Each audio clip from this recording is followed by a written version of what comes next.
உலக இரட்சகர் இயேசு கிறிஸ்துவின் நாமத்தினாலே எல்லா சகோதர சகோதரிகளுக்கும் என்னுடைய வாழ்த்துதல் தெரிவித்துக் கொள்கிறேன். பிரியமானவர்களே, நாம் வாழ்ந்து கொண்டிருக்கிற இந்த உலகம் கடைசி காலத்தில் நாம் வாழ்ந்து கொண்டிருக்கிறோம். ஆண்டவராகிய இயேசு கிறிஸ்து வேதத்தில் என்னென்ன சம்பவங்கள் நடக்கப் போகுது அப்படின்னு சொன்னாரோ அது எல்லாமே நடந்து கொண்டிருக்கிறது. இனியும் அதெல்லாம் நடக்கப் போகிறது. அதில் எந்த சந்தேகமும் இல்லை.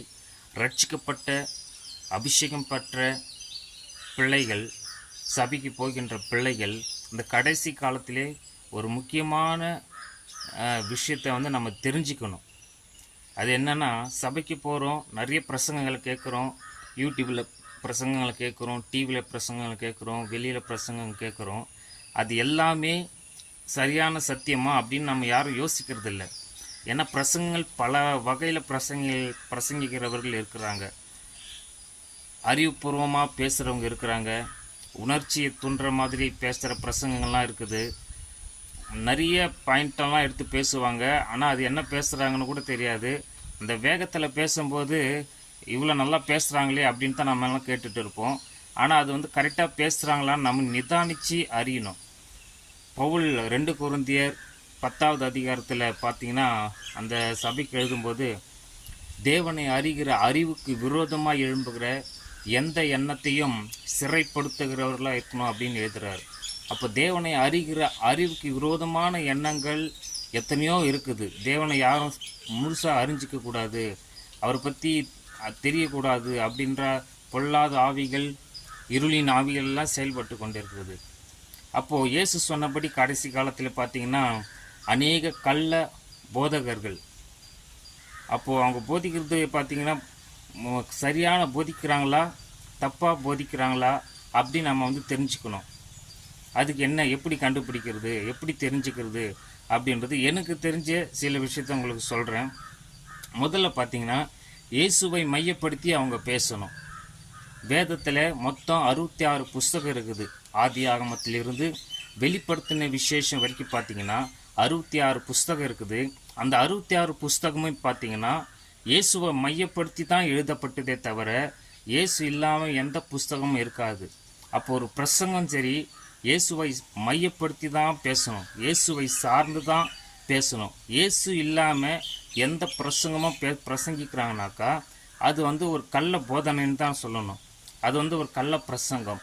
பிரசங்கத்தில் இயேசு இருக்கணும், இயேசுவை மையப்படுத்தி தான் பேசணும். எப்படிப்பட்ட பிரசங்கமாக இருந்தாலும் எந்த தலைப்பில் வேணால் பேசலாம், எந்த டாபிக் பற்றி வேணால் பேசலாம். ஆனால் பேசுகிற பிரசங்கம் இயேசுவை மையப்படுத்தி பேசணும். அதில் 3 விஷயத்த நல்லா கவனிக்கணும். முதல்ல பார்த்திங்கன்னா, பிரசங்கத்தில் விசுவாசம் இருக்கணும். பேசுகிற பிரசங்கத்தில் விசுவாசம் இருக்கணும். அந்த விசுவாசம்தான் ஜனங்களை இயேசுவின் பக்கமாக திருப்போம். பேசுகிற பிரசங்கத்தில் இயேசுவை பற்றி பேசும்போது ஜனங்கள் விசுவாசம் அடையணும், அப்படிப்பட்ட பிரசங்கமாக இருக்கணும். 2வது, மனம் திரும்புதல் இருக்கணும். ஒரு பிரசங்கத்தில் மனம் திரும்புதல் இல்லை, விசுவாசம் இல்லை அப்படின்னாக்கா அதை தவிர அதை விட்டுட்டு வேறு எதை வேணால் பேசுவாங்க. அப்போ விசுவாசம் இருக்கணும், பிரசங்கத்தில் விசுவாசம் இருக்கணும், மனம் திரும்புதல் இருக்கணும். அந்த பிரசங்கத்தை கேட்கும்போதே ஜனங்க மனம் திரும்பணும், அப்படிப்பட்ட பிரசங்கமாக இருக்கணும்.